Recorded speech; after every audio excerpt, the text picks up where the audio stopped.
बिस्मिल्लाहिर्रहमानिर्रहीम। मलक सज्जाद ब्लॉग्स में खुश आमदीद। आज मैं आपको 3 आसान तरीके बता रहा हूं अगर आपने स्पेन का विजिट वीजा फ्रेश पासपोर्ट पर हासिल करना है, तो इसलिए आपने ये वीडियो गौर से देखनी है।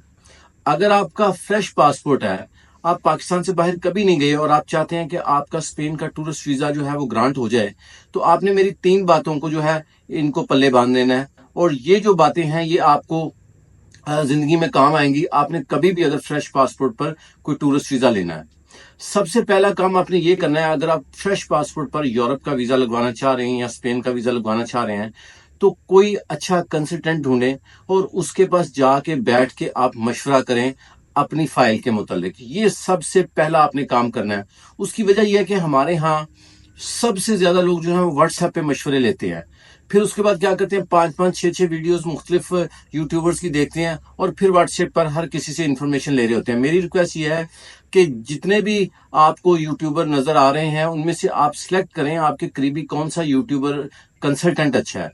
यूट्यूब होना और बात है, कंसल्टेंसी होना और बात है। कंसल्टेंसी वही कर सकता है जो खुद यूरोप आता जाता हो या जिसका एक्सपीरियंस ट्रैवलिंग का बहुत ज्यादा हो। तो सबसे पहले काम ये करें कि कोई अच्छा कंसल्टेंट ढूंढे अपने शहर में।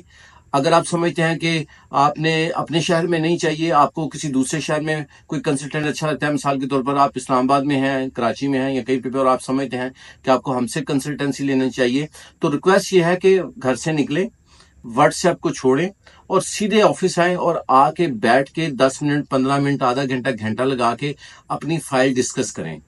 जिस कंसल्टेंट के पास भी जाएं उससे अगर मुतमिन हो तो उससे फाइल तैयार करवाएं, अगर उससे मुतमिन ना हो तो उससे फाइल ना तैयार करवाएं। तो सबसे पहला मशवरा यह है कि आपने किसी भी अच्छे कंसल्टेंट को ढूंढना है, उससे बैठना है, अपना केस डिस्कस करना है और फिर अगर दिल मुतमिन हो तो उसके मशवरे पे अमल भी करना है। देखिए, कंसल्टेंट 100% जो है वो आपको जो है वो वीजा नहीं लगवा के दे सकता, लेकिन उसके मशवरे पर ही वीजा जो है वो आपका ग्रांट होना है। डॉक्टर जो है वो इस बात की कभी जाते ही आप डॉक्टर के पास जाए और उससे कहें जी मुझे लिख के पहले दो एडवांस कि मैं तुम्हारी मेडिसिन से 100% ठीक हो जाऊंगा, कोई डॉक्टर नहीं लिख के देगा। डॉक्टर बीमारी को देख के जो दवाई है, जो मेडिसिन है, वो तहरीर कर सकता है और बाकी शिफा मिन जानिब अल्लाह होती है। इसी तरह सेम वीजे में है। जो लोग डन बेस कहते हैं मुझे इतने पैसे दे दें, इतने पैसे दे दें, मैं टूरिस्ट वीजे की बात कर रहा हूँ और लाखों रुपया एडवांस दे दें, मैं ये कर दूंगा वो कर दूंगा, ये फ्रॉड है। आपने डन बेस के चक्कर में नहीं आना। तो पहला तरीका यह है कि कंसल्टेंट ढूंढे। दूसरा तरीका यह है कि आप जो भी काम करते हैं उसके लिए आप अपनी बैंक स्टेटमेंट जो है वो जरूर तैयार करवाएं। बैंक स्टेटमेंट जो है वो आपको कभी नुकसान नहीं देती, ना उसकी वजह से कोई गवर्नमेंट की तरफ से आपके ऊपर कोई बहुत ज्यादा कोई टैक्स पड़ने शुरू हो जाते हैं। तो बैंक स्टेटमेंट, बैंक अकाउंट जरूर अपना खुलवाएं अगर आप यूरोप जाने की तैयारी कर रहे हैं और उसको कंसल्टेंट के मशवरे से उसको चलाएं भी। हमारे यहाँ हर बंदा ये चाहता है, जो यूरोप जाना चाहता है, जो अमेरिका जाना चाहता है, वो चाहता है कि आज मैंने मशवरा किया तो कल मैं अमेरिका पहुंच जाऊं, कल मुझे अपॉइंटमेंट मिल जाए। ऐसा नहीं होता। हर चीज जो है वो एक टाइम लेती है और टाइम के बाद ही चीजें जब अल्लाह को मंजूर होती हैं तो वो होती हैं। तो इसलिए आपने बैंक अकाउंट, बैंक स्टेटमेंट पर खुसूसी तवज्जो दें कंसल्टेंट के मशवरे के साथ और जरूर बैंक स्टेटमेंट जो है वो अपनी तैयार करवाएं ताकि वो आपको फायदा दे। तीसरी जो सबसे इंपॉर्टेंट चीज है वो ये है कि आप जो भी काम करते हैं, आप बिजनेस करते हैं, आप जॉब करते हैं, उसके डॉक्यूमेंट्स आपके 1 नंबर होने चाहिए, 2 नंबर नहीं होने चाहिए। ये बात आप ज़हन में रखें। 2 नंबर डॉक्यूमेंट्स वो होते हैं जो आपको एजेंट वगैरह तैयार करवा के देते हैं, जिसका आपको ना सर का पता होता है ना पैर का पता होता है।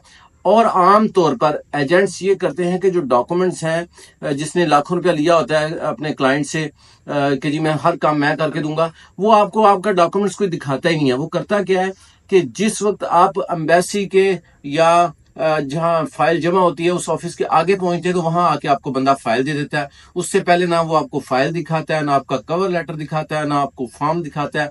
तो आपको पता ही नहीं होता कि उसमें लिखा क्या हुआ है। आपके साथ बस उसने एक डील कर दी कि मैं इतने लाख रुपया लूंगा, बस बाकी मेरा काम है, मैं डॉक्यूमेंट्स भी बनाऊंगा, मैं ये करूंगा, मैं वो करूंगा। जैसे आज के दौर में बहुत सारे आप कंसल्टेंट या यूट्यूबर को आप देख रहे हैं कि वो कहता है जी फ्रेश पासपोर्ट लेके आ जाए, वीजा रिफ्यूज है लेके आ जाए, बस आ जाए मेरे पास। मकसद ये है कि आ जाए मेरे पास और मुझे कुछ दे जाएं। आपका वीजा लगे या ना लगे लेकिन मुझे कुछ पैसे दे जाएं। ऐसे लोगों से आपने होशियार रहना है। सबसे पहले स्टेप में आप किसी के पास जाएं, मशवरा करें اور پھر اس مشورے پہ عمل کریں. اس دوران اپنی بینک سٹیٹمنٹ بھی آپ نے جو ہے وہ کنسلٹنٹ کے مشورے سے ضرور تیار کروائیں اگر بینک سٹیٹمنٹ نہیں ہے, یا اگر کوئی لیگل وے بتاتا ہے تو اس لیگل وے پہ عمل کریں. اور اس کے بعد جو ہے جو آپ کے ڈاکومنٹس ہیں وہ لیگل طریقے سے, جائز طریقے سے صحیح جو ہے وہ لگائیں. یہ 3 کام اگر آپ نے کر لیے تو انشاءاللہ تعالی اللہ نے چاہا تو آپ کو ٹورسٹ ویزا جو ہے وہ ضرور ملے گا, بشرط مطلب اگر اللہ تعالیٰ کی اس میں رضا شامل ہو. بے شمار لوگ ایسے ہیں میرے جاننے والے, میرے دوست, جن کے فریش پاسپورٹ پہ جو ہیں وہ ویزے لگے ہیں. ویزا اگر لگنا ہو تو فریش پاسپورٹ پہ بھی لگ جاتا ہے اگر کیس سٹرونگ ہو, اور اگر نہ لگنا ہو تو ٹریول ہسٹری والے جو ہم بتاتے ہیں جی اتنے ملکوں میں ہو, اتنے ملکوں میں ہو, تو بہت سارے لوگ جو مجھے سن رہے ہیں وہ جانتے ہیں کہ ان کی 4-4, 5-5 ملکوں کی ٹریول ہسٹری ہے, بٹ ٹورسٹ ویزے ان کے نہیں لگے.